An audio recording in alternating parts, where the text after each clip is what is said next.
जय श्री गणेश। दोस्तों, हमारे चैनल व्रत कथा नियम में आपका हार्दिक स्वागत है। दोस्तों, आज रामनवमी के पावन अवसर पर मैं आप सभी के लिए रामनवमी की पावन कथा लेकर आई हूँ। चलिए दोस्तों, कथा को शुरू करते हैं।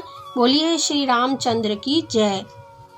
एक बार भगवान शिव से माता पार्वती ने प्रश्न किया, है प्रभु राम कौन है? तब भोलेनाथ ने कहा, राम भगवान विष्णु के 7वें अवतार हैं। पृथ्वी पर श्री राम की प्रतिष्ठा मर्यादा पुरुषोत्तम तथा न्याय प्रिय राजा के रूप में है। तब पार्वती जी ने हैरान होकर पूछा, प्राणनाथ आखिर विष्णु जी को मनुष्य का रूप लेकर पृथ्वी पर क्यों जाना पड़ा? तब शिव शंकर भगवान ने माँ पार्वती के उत्तर में राम जी के जन्म के 5 विशेष कारण बताए। पहला कारण था सनत कुमारों का भगवान के पार्षदों को श्राप, जिसके कारण भगवान विष्णु के पार्षदों को राक्षस योनि में जन्म लेना पड़ा और उनके उद्धार के लिए भगवान को पृथ्वी लोक पर जन्म लेकर आना पड़ा। दूसरा कारण था जलंधर की पत्नी वृंदा ने भगवान को श्राप दिया था कि आपको मनुष्य योनि में जन्म लेना पड़ेगा। जलंधर का उद्धार करने के लिए भगवान विष्णु जी ने छल से वृंदा का सतीत्व भंग किया था। तीसरा कारण था नारद जी का श्राप। एक बार विष्णु जी ने नारद जी को वानर के मुख में देखकर उनका मजाक उड़ाया था।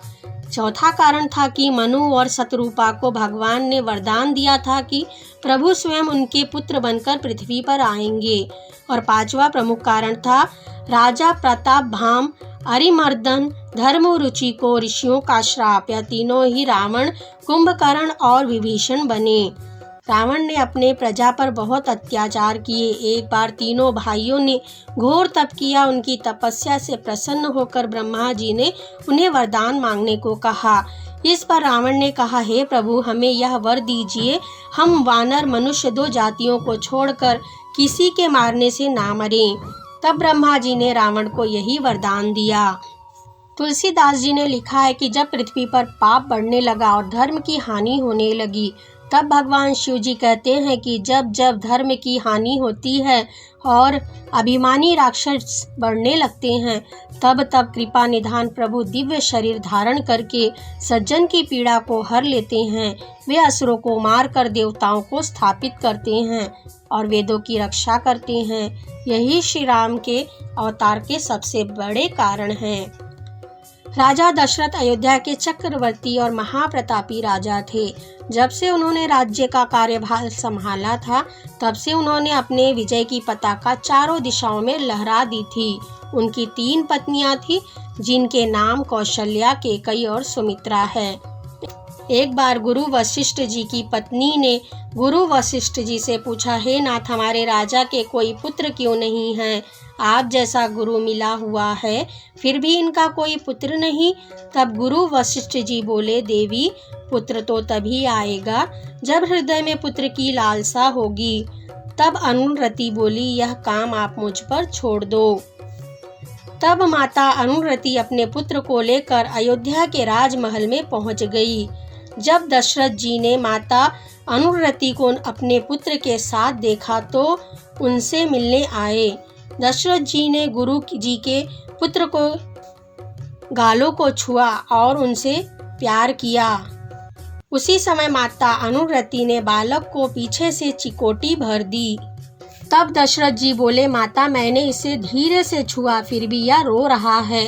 तब माता अनुरति बोली, यह मन में सोच रहा है, आप तो राजा बन गए और इनके पिता आपके गुरु बन गए।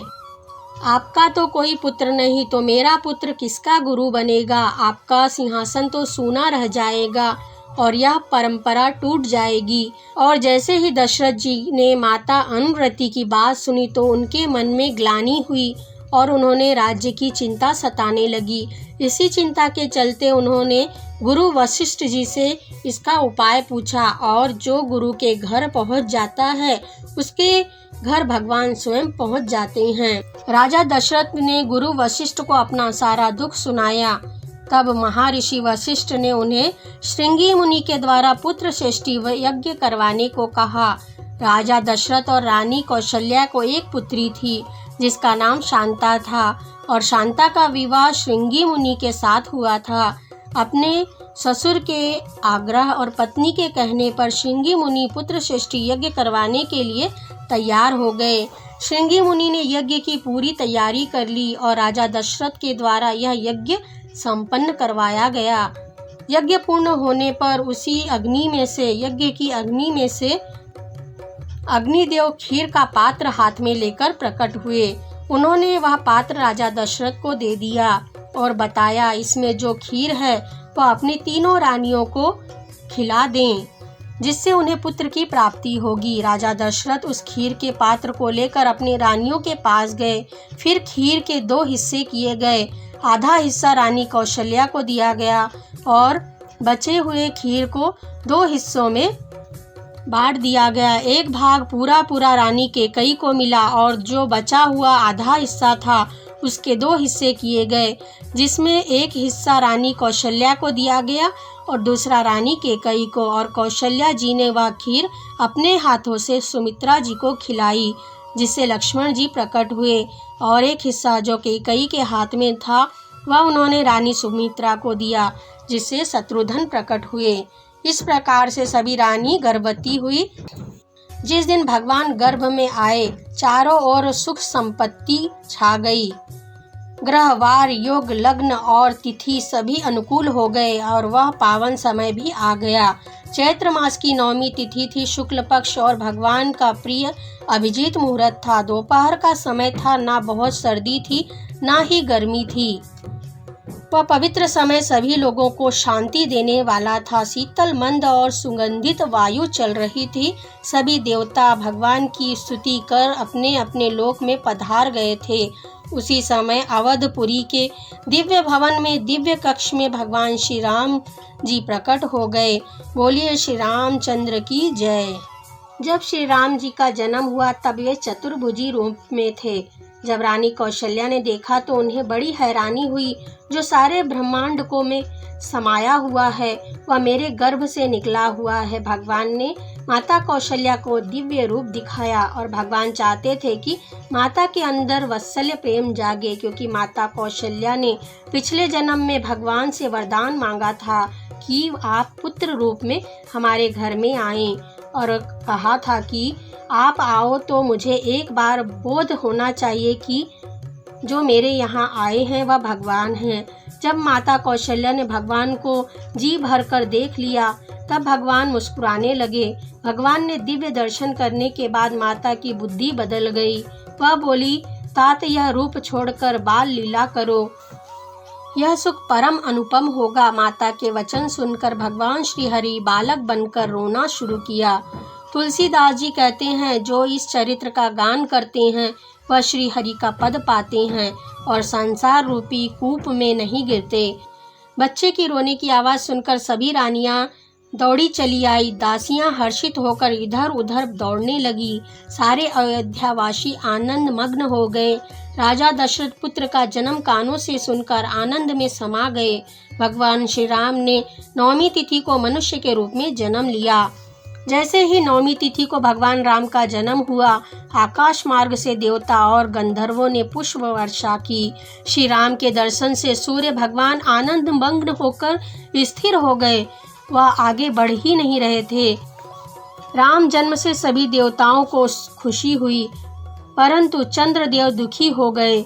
सूर्यास्त के बिना रामचंद्र के दर्शन कैसे हो? तब भगवान श्री राम ने चंद्रमा से पूछा, आज मेरा पृथ्वी पर अवतरण हुआ है और तुम दुखी हो रहे हो? तब चंद्रदेव ने राम जी से कहा, अगर सूर्यास्त नहीं होगा तो मैं आपके दर्शन कैसे करूँगा? इतना कहकर चंद्रमा को रोना आ गया।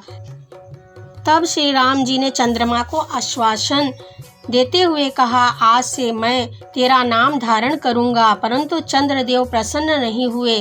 तब श्री रामचंद्र जी बोले, इस बार मैंने सूर्यवंश में जन्म लिया है। भविष्य में मैं कृष्ण अवतार में रात्रि के 12 बजे आऊँगा और सबसे पहले तुम्हें दर्शन दूंगा।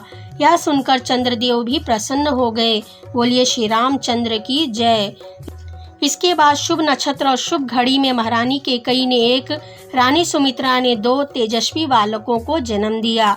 सभी ने भगवान के अवतरित होने का उत्सव मनाया। तब भगवान के नामकरण का शुभ समय आ गया। गुरु वशिष्ठ को बुलाया गया। गुरुदेव राजमहल में पहुंच गए। ऊंचे आसन पर गुरुदेव को बैठाया गया और नीचे 4 समान आसन लगाए गए। 4 आसनों पर राजा दशरथ जी, माता कौशल्या, रानी केकई और सुमित्रा जी बैठे। आज गुरु वशिष्ठ जी अपने भाग्य की सराहना कर रहे हैं। वह मन ही मन सोच रहे हैं कि मेरे द्वारा भगवान का नामकरण हो रहा है, और उनकी आंखों में आंसू आ गए। और गुरुदेव बहुत ही प्रसन्न होकर बोले कि हे राजन, आपके बड़े पुत्र का नाम राम है, जो सुख का भवन व सभी लोगों को शांति देने वाला है। राम का अर्थ है जो सभी को आराम देगा, जो सभी को आनंदित करेगा, जिसके नाम की महिमा अनंत है। इनके नाम की महिमा से सभी काम होते हैं। बोलिए रामचंद्र की जय।